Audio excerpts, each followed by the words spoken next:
Bismillahirrahmanirrahim. Assalamualaikum warahmatullahi wabarakatuh.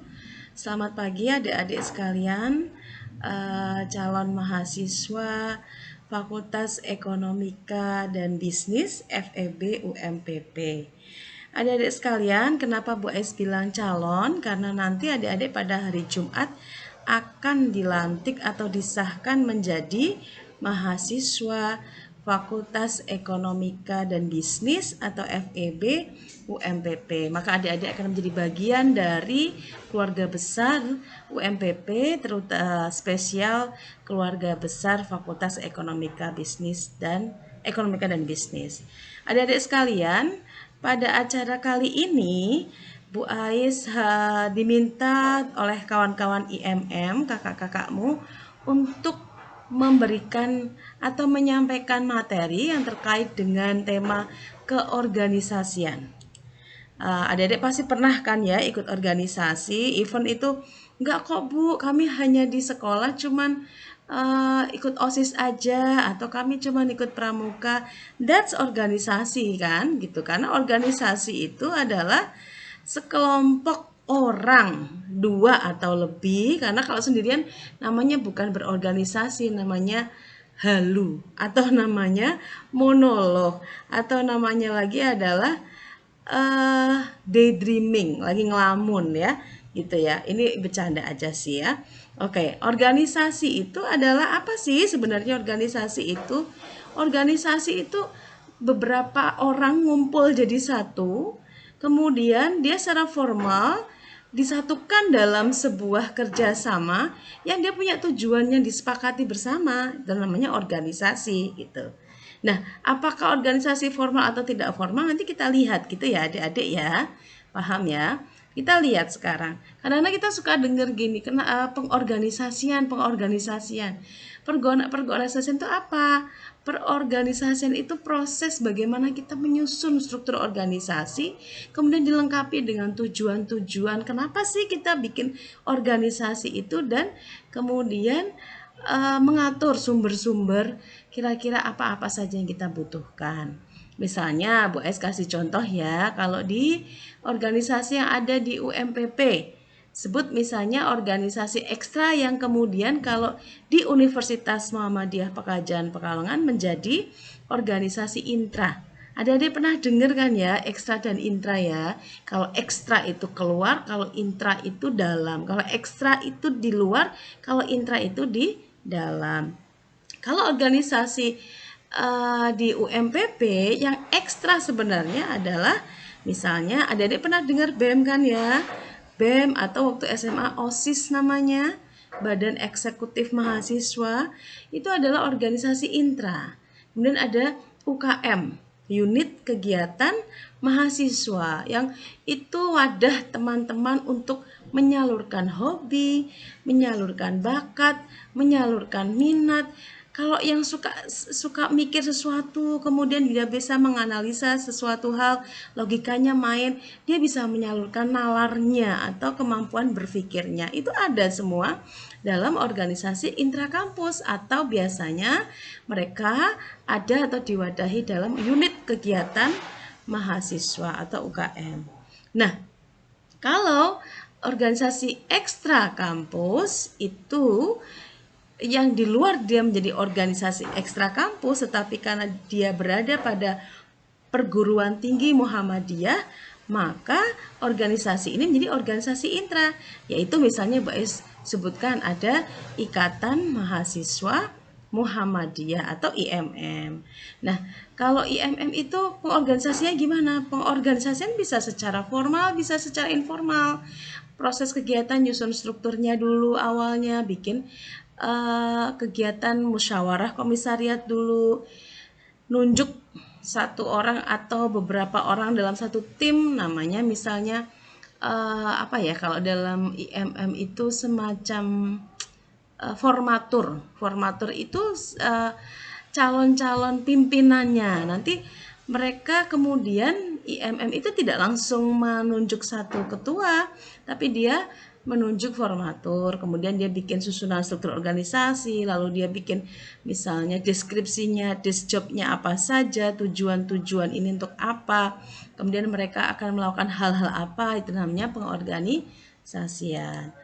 Kemudian di struktur itu nanti adik-adik akan melihat fungsi dan kegiatan-kegiatan yang harus dilakukan oleh masing-masing bagian-bagian atau unit-unit kerja dalam organisasi.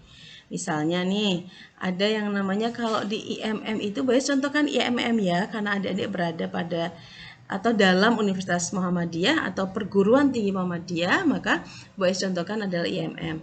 Tentu saja banyak organisasi lain di luar sana yang juga sama sebenarnya jalannya, misalnya ada Himpunan Mahasiswa Islam, HMI atau PMII. PMI itu singkatan dari Pergerakan Mahasiswa Islam Indonesia.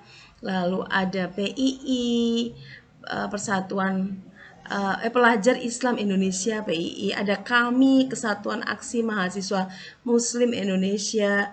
Nah, mereka apakah punya struktur organisasi? Punya, mereka juga sama punya struktur organisasi. Yang setiap unit-unit yang ada dalam organisasi itu dia memiliki fungsi ataupun job desk masing-masing yang berbeda, tetapi sebenarnya mereka itu saling berkaitan yang mengacu pada satu tujuan yang sama. Mereka mau mengarah pada tujuan X misalnya. Semua yang ada di dalam situ saling bekerja sama untuk melakukan berbagai hal yang itu mencapai tujuan atau bertujuan untuk mencapai tujuan yang mereka inginkan. Begitu ya adik-adik sekalian ya. Kemudian dalam organisasi itu ada unsur apa saja di dalamnya adik-adik sekalian. Ya masih ingat kan waktu dulu di OSIS atau mungkin yang sudah bekerja pasti dia punya organisasi-organisasi yang misalnya dia aktif di dalamnya. Pasti satu ada anggota. Pasti harus ada anggota dong. Masa organisasi nggak ada anggota berarti organisasi tanpa bayangan atau organisasian kan gitu. Ada organisasi dalamnya bisa ada pengurus dulu, ada anggotanya dulu, lalu ada tujuan yang mereka ingin capai bareng. Kemudian setelah itu mereka pasti ketika menetapkan tujuan, setelah menetapkan pengurus, mereka menetapkan tujuan, lalu mereka bencarane supaya tujuan ini tercapai. Nah, maaf ya bahasa Jawa ya, nggak apa ya.